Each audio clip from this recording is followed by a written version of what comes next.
Assalamualaikum warahmatullahi wabarakatuh. Kembali lagi bersama saya Lutfi dalam channel Creativity ID. Pada episode kali ini kita akan bahas mengapa India orang-orangnya sangat jago bisnis di bidang IT. Kita tahu bahwa banyak perusahaan startup yang berasal dari India. Sebut saja Oyo, merupakan sebuah perusahaan startup asal India yang sudah berstatus sebagai dekakon dengan penghasilan atau valuasi mencapai miliaran dolar. Lalu mengapa India menjadi negara yang sangat jago di bidang IT, terutama masyarakat pemudanya? Yuk mari kita bahas. India adalah salah satu negara dengan penduduk terbesar dengan jumlah melebihi 250 juta orang. Penduduk India jauh lebih banyak daripada penduduk Indonesia. India pada abad ke-15 merupakan penghasil rempah-rempah terbesar di dunia. Pada masa era Christopher Columbus dan penjelajahan oleh benua Eropa oleh kerajaan-kerajaan Portugis maupun kerajaan-kerajaan Spanyol mencari rempah-rempah India seperti kapulaga, seperti kunyit, seperti kayu manis. Karena India pada masa itu terkenal dengan produk pertaniannya. Namun ketika masa revolusi industri keempat, India yang tadinya terkenal dengan berbagai rempah-rempahnya yang sangat banyak, kemudian mulai beralih kepada industri IT. Kita tahu bahwa banyak orang-orang India yang menjadi CEO, Chief Executive Officer top di perusahaan-perusahaan global. Seperti Satya Nadella yang pada saat itu menjadi CEO Microsoft, perusahaan software terbesar di dunia asal Amerika Serikat. Ada juga Sundar Pichai, juga orang India yang menjadi CEO dari perusahaan Google. Perusahaan-perusahaan top IT di dunia asal Amerika menunjuk orang India untuk mengepalai sebuah perusahaan teknologi tidak terlepas dari masyarakat India sendiri yang sangat jago dalam hal coding atau IT. Kenapa masyarakat India sangat jago dalam bidang IT? Hal ini ada beberapa poin yang melatar belakangi kebangkitan teknologi masyarakat India. Yang pertama adalah pemerintahan India, pemerintah sana sangat concern dalam mengembangkan prodi atau jurusan di bidang STEM. Sains, teknologi, matematik, dan engineering.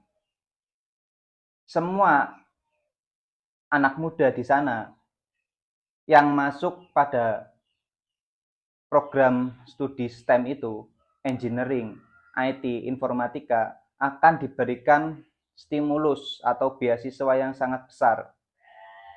Pemberian beasiswa sekolah pada bidang IT ini membuat banyak masyarakat India, para pemudanya yang memilih mengambil prodi engineering tadi yang berkaitan dengan teknik informatika, ilmu komputer, maupun sains. Hal ini membuat angkatan kerja pada masyarakat India sangat jago dalam bidang IT. Kalau Anda tidak percaya bahwa masyarakat India sangat jago dalam bidang IT, coba Anda cari di YouTube tutorial yang berkaitan dengan IT. Misal tutorial cara memperbaiki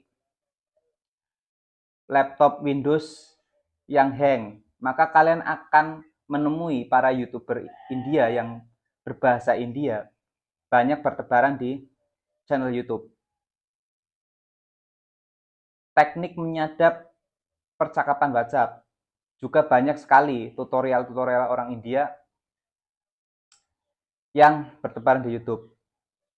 Coding MATLAB, coding Python, ataupun tutorial olah data Power BI atau analisis data kualitatif menggunakan NVivo, maka kalian juga akan menemukan banyak orang India yang membuat konten mengenai tutorial IT.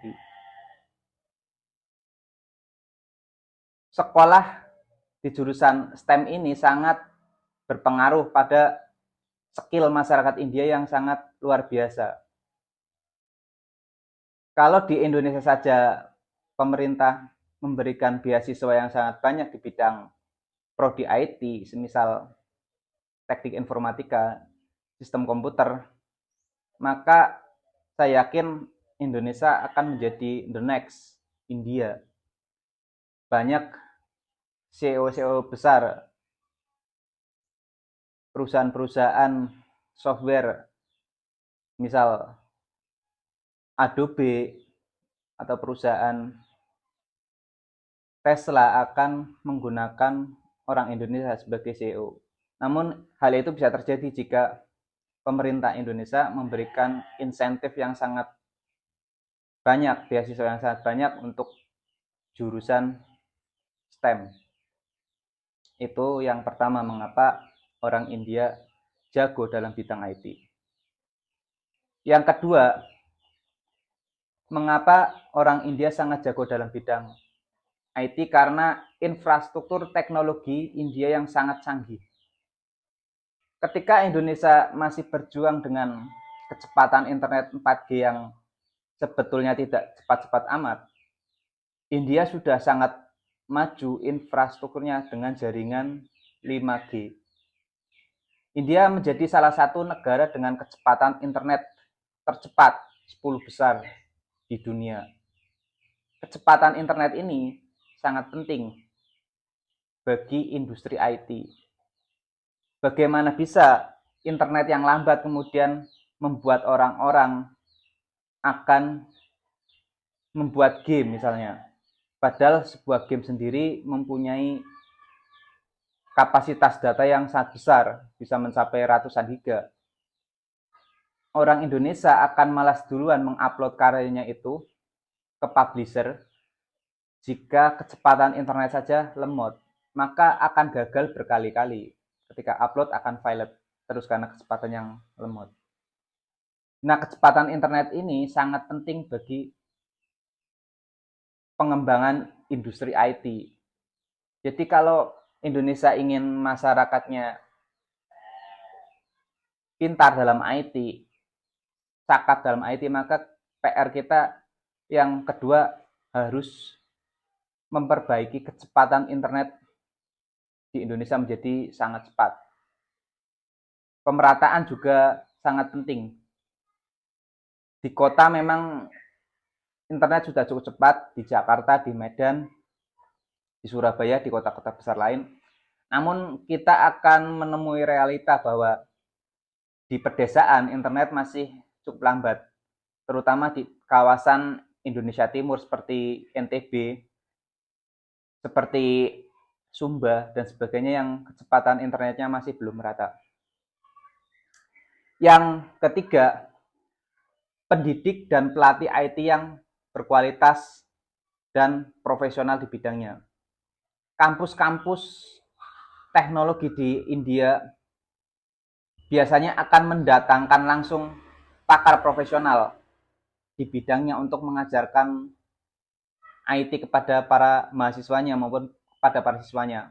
Mereka tak segan mengundang para bule, para pemilik startup dari Amerika. Misal bisa mengundang Oracle, CEO Oracle untuk mengajar langsung tentang coding kepada para siswa jurusan IT di India.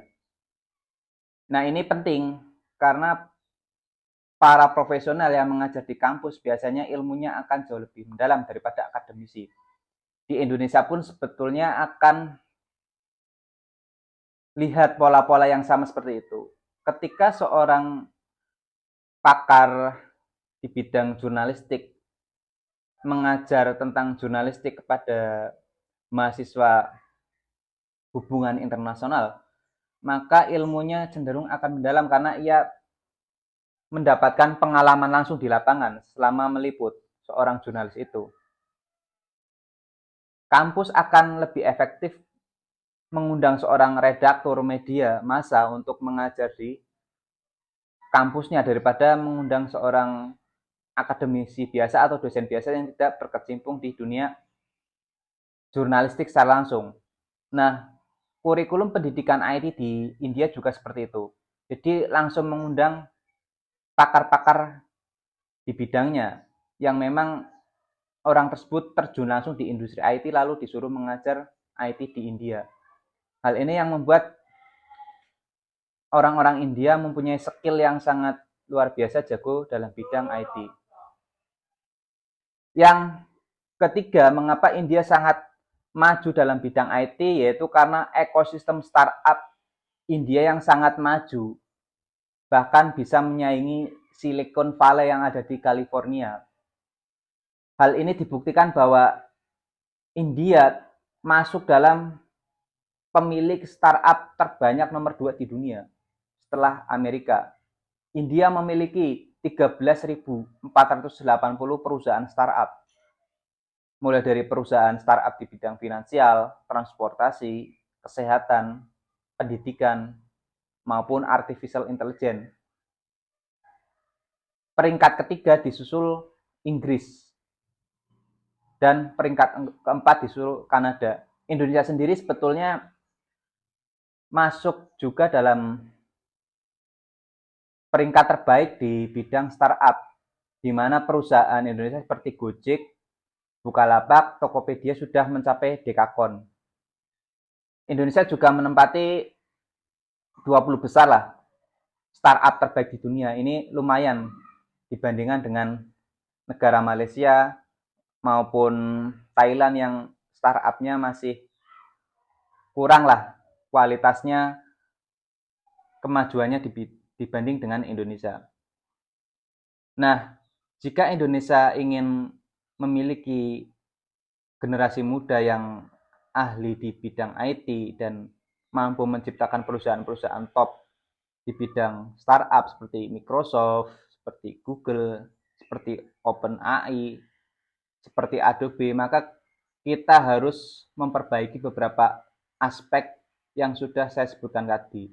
Kita bisa mencontoh India dan kita bisa mengkombinasikan kearifan lokal yang ada di Indonesia agar industri IT di Indonesia menjadi maju. Sekian materi dari saya kali ini. Wassalamualaikum warahmatullahi wabarakatuh.